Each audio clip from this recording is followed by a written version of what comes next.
Bonjour et bienvenue à tous, c'est Marc sur le jeu Jurassic World Evolution et aujourd'hui je vais vous présenter mon travail de redesign du concept park de Liane de la chaîne YouTube Evolution Square.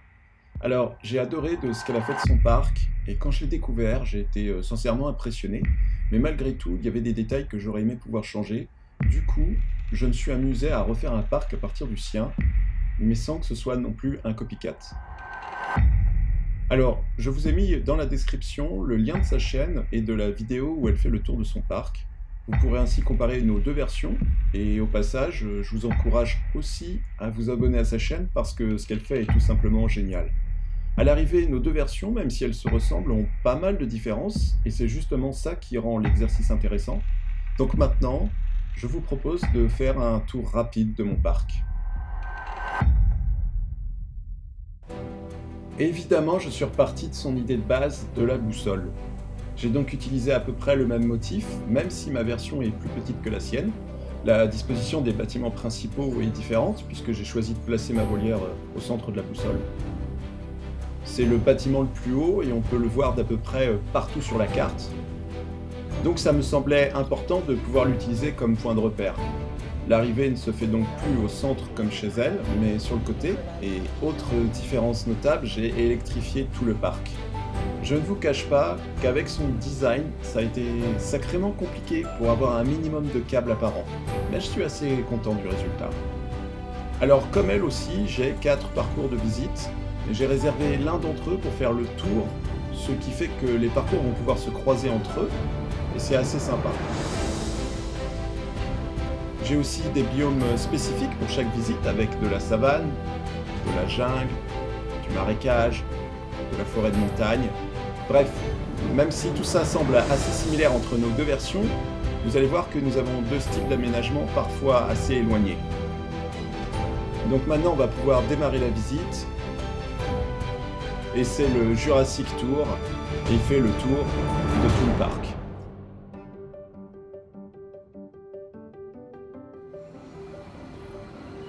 Alors ce parcours croise les autres circuits, mais il a aussi ses propres enclos spécifiques.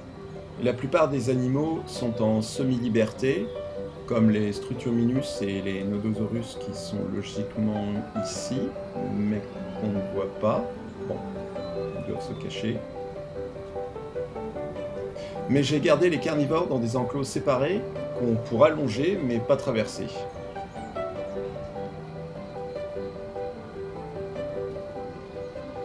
On arrive maintenant sur la grande porte du parc, et là je dois vous dire que je ne comprends pas pourquoi elle n'a pas utilisé cette porte sur son propre parc. Pour moi, cette porte est indissociable de Jurassic Park, un peu comme la présence de certains animaux comme les Vélociraptors par exemple, et qu'on va justement retrouver dans l'enclos suivant.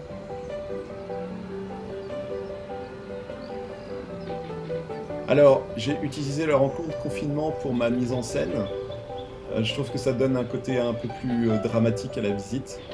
Et puis personnellement, la porte ouverte, je trouve ça bien flippant.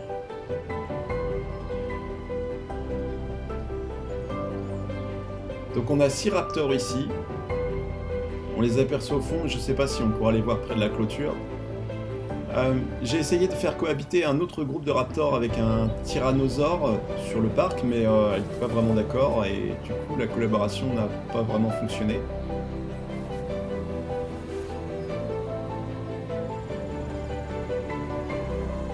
En face des raptors, on va retrouver un pack de Dilophosaurus. On va passer de l'autre côté pour mieux les voir. J'espère qu'on va arriver à les apercevoir parce que même en plein jour, c'est pas toujours évident. Ils ont tendance à se cacher dans les arbres. Moi, du coup, je les vois pas. Bon. Peut-être là. Non. Un coup dans l'eau, tant pis. Bon, on continue.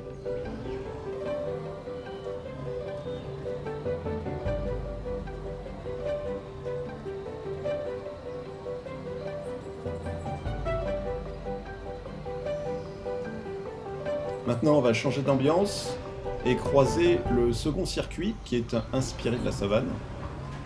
Alors normalement, on devrait rester sur la piste, mais comme je n'ai pas le temps de vous montrer les visites une par une, on va profiter que les circuits se croisent pour faire le tour rapidement. Donc, dans la prairie, on a une harde d'une vingtaine d'herbivores, des mayas, des nasus, des paras, des galis, et puis bien sûr des diplos, comme celui qu'on a vu. Alors ils ont l'air mignons comme ça, mais c'est probablement l'endroit le plus dangereux du parc en fait. J'ai un nombre affolant d'accidents sur ce parcours. Oula, ça sent pas bon là. Et bah voilà, aïe aïe aïe. C'est ce que je craignais. Oh non, ah la faute. C'est pas vrai. C'est ce que je disais en fait, c'est vraiment dangereux. On se méfie jamais trop assez des herbivores en fait.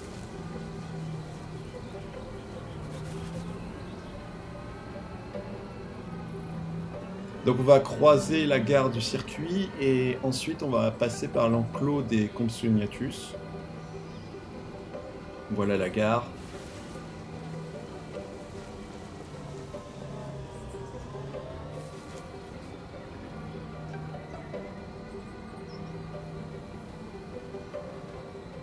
Alors moi j'ai décidé de faire passer le circuit dans l'enclos directement pour justement éviter le problème qu'elle avait rencontré. Parce que les Compsognathus sont tellement petits que c'est vraiment très difficile d'arriver à les apercevoir. Et même comme ça, parfois c'est difficile. Est-ce qu'on va arriver à... Ah ben voilà un. Ils sont trop mignons. Mais j'ai toujours peur de les écraser en passant. Ils sont vraiment trop petits.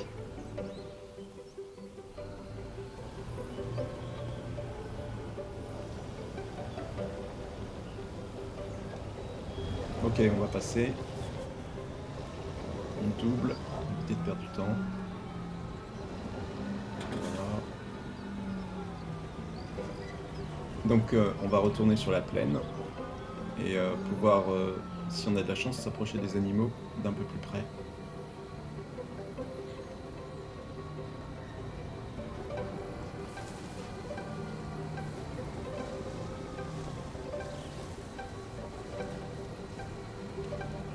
Alors là, j'aperçois surtout les paras, les diplos et quelques galis. J'ai pas vu les nasus. Ils doivent être de l'autre côté.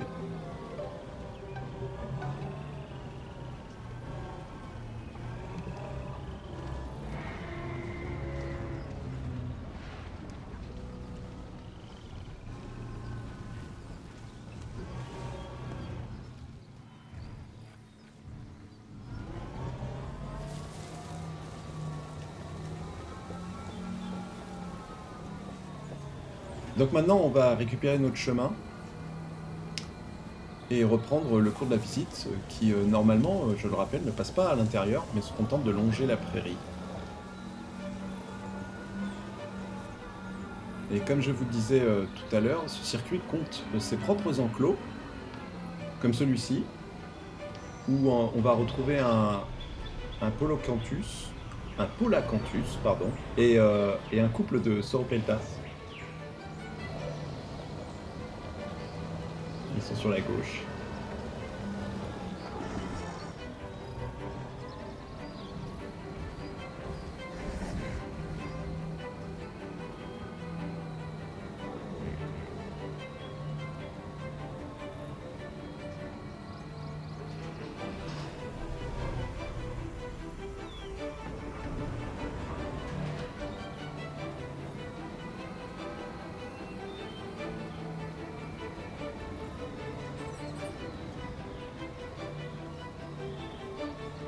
Donc maintenant, on va quitter ce circuit pour du coup arriver sur le troisième. Et on va changer radicalement d'ambiance. Parce qu'ici, c'est le domaine des grands carnivores. On va aller jusqu'au bout de la zone. Et comme on vient de faire, on pourra emprunter ensuite l'autre circuit. Et pour pouvoir faire le tour en fait de tous les enclos. Donc ici, j'ai vraiment pu me lâcher en fait sur la plantation des arbres. Alors je sais ce que vous allez me dire, que je mets beaucoup d'arbres et j'aime planter des arbres. J'en mets vraiment toujours beaucoup parce que je dois bien avouer que je les trouve très pratiques parce qu'ils me permettent de séparer visuellement les circuits entre eux et puis de créer aussi des surprises dans la visite.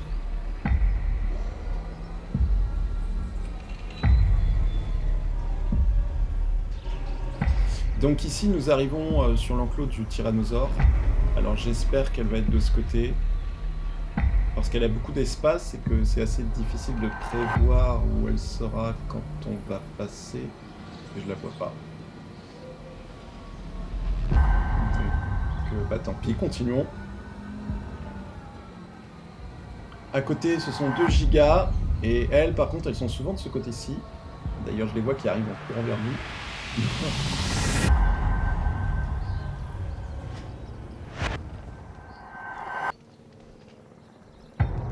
Elles font un peu peur quand même. Bon, le grillage est censé être solide, hein. Enfin je crois. Donc il ne devrait pas y avoir de raison d'avoir peur.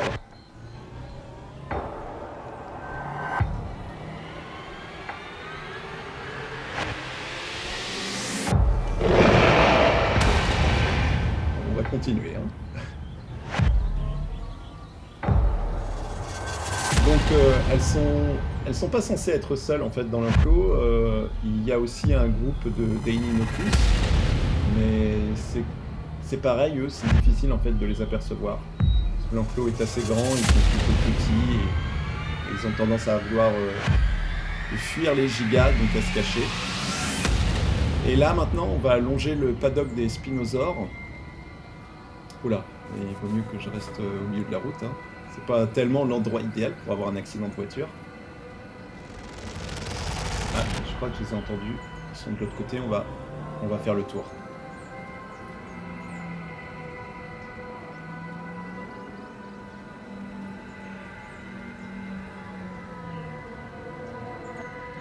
Alors, normalement, on aurait dû continuer tout droit sur le circuit, mais comme ce que je disais tout à l'heure, on n'aura pas le temps de faire tout. Enfin, en tout cas, tous les circuits un par un, donc on va tricher un petit peu. Et on va s'incruster comme ça sur l'autre circuit. Alors, on est censé croiser un couple de Triceratops ici, mais ils ont migré vers l'entrée pour être avec les Dracorex et les Pachy. Donc, et voilà les spinosaures.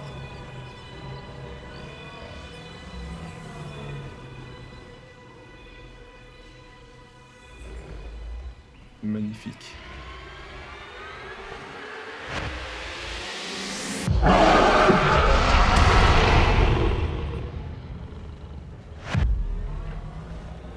Elles sont vraiment terrifiantes.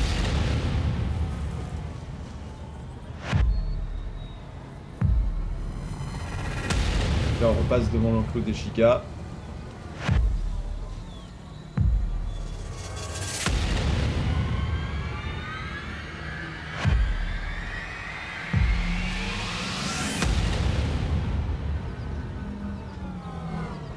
Et voilà les Triceratops qui courent entre les arbres au fond. On les apercevra peut-être un peu mieux tout à l'heure. Et c'est vraiment terrible, c'est que parce qu'on a vraiment l'impression d'être au péage d'autoroute, quoi. Alors le circuit doit repasser devant l'enclos du Rex, et cette fois on va peut-être arriver à la voir. Enfin j'espère. Où est-ce qu'elle est ?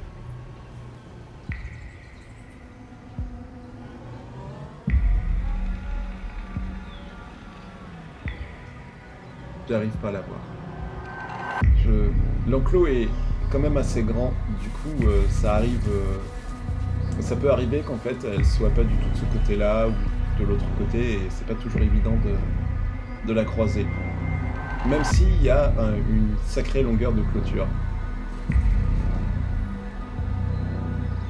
Donc on retourne dans la jungle et on va aller à la rencontre des brachiosaures. Sont censés être par ici. Donc voilà, c'est exactement ce que je disais tout à l'heure en fait avec la forêt, c'est que j'utilise la forêt et le relief pour vraiment masquer les zones de l'une à l'autre. et créer des surprises en fait. Et voilà les brachiosaures. Donc il y en a 3.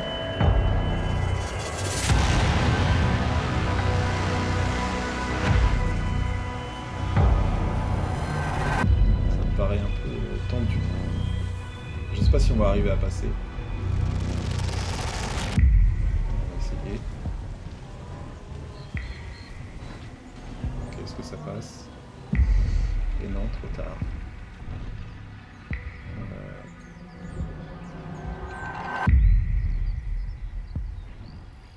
Ils sont tellement grands, on n'arrive même pas à voir leur tête. Et maintenant, on est pris en sandwich. C'est super. Ok. Bon. On va tenter de contourner par derrière. Parce que nous, on est des VIP, donc on peut le faire. C'est vraiment trop bon, les privilèges. Voilà. Allez hop, on s'emmerde pas. On passe à côté. Donc on va retourner sur le circuit sur lequel on était.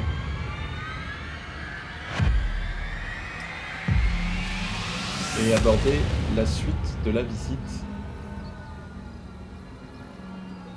Et j'aperçois les Triceratops.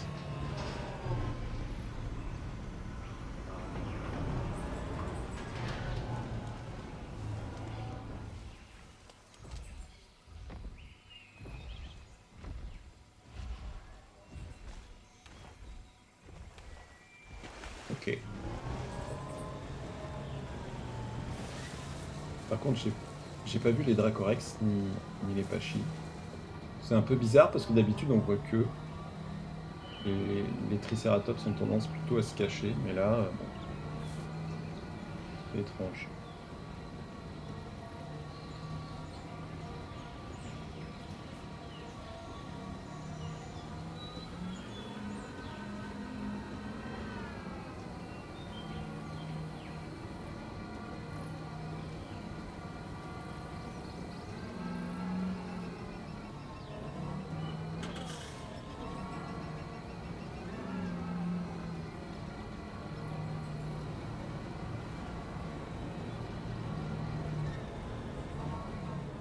Donc voilà la route.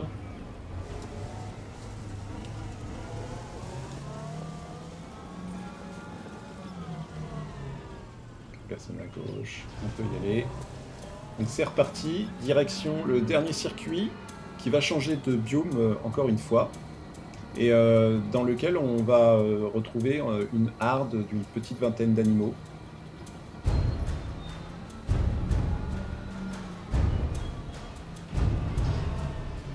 Et encore une fois, je vais pouvoir emprunter le circuit de la visite.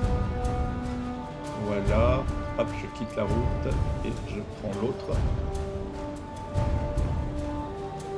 J'aperçois déjà des Muta Burasaurus sur la gauche. Ce sont mes préférés, ceux-là. Je les trouve magnifiques.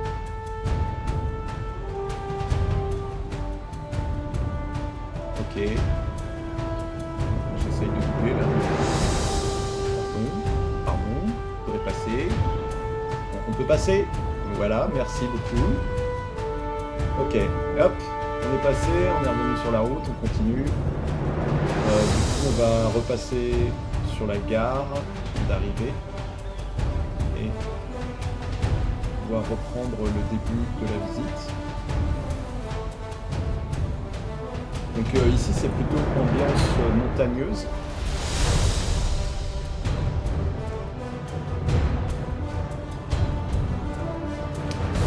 Donc on a vu les mutas et on devrait aussi pouvoir apercevoir des Chunkingosaurus et des Kamas.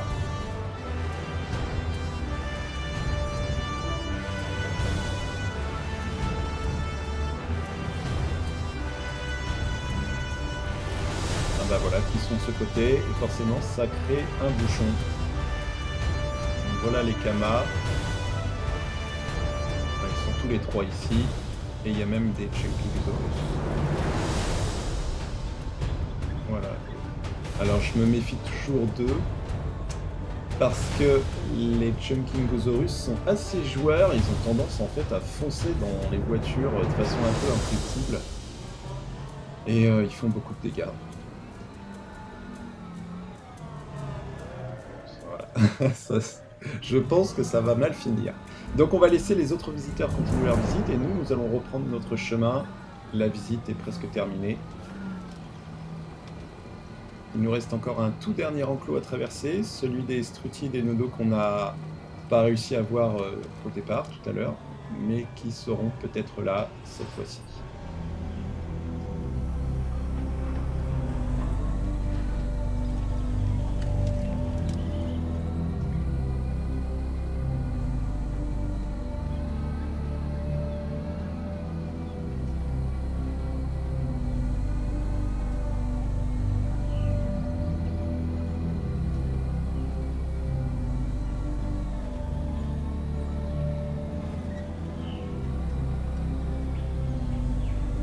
Alors voilà le petit couple de Nodosaurus. Ils sont trop mignons. Les Struti, par contre, se cachent, je sais pas où ils sont. Voilà, donc on arrive sur la fin de la visite. J'espère que vous avez pu en profiter. Et je vous encourage maintenant à aller regarder la vidéo d'Evolution Square sur son parc boussole. Et pourquoi pas me laisser un commentaire pour me dire lequel vous avez préféré visiter. N'oubliez pas le pouce, ni de vous abonner pour ne pas rater ma prochaine vidéo. Enfin, si je n'ai pas été bouffé entre-temps par un dino qui aura fait le mur, voilà. Allez, bye bye.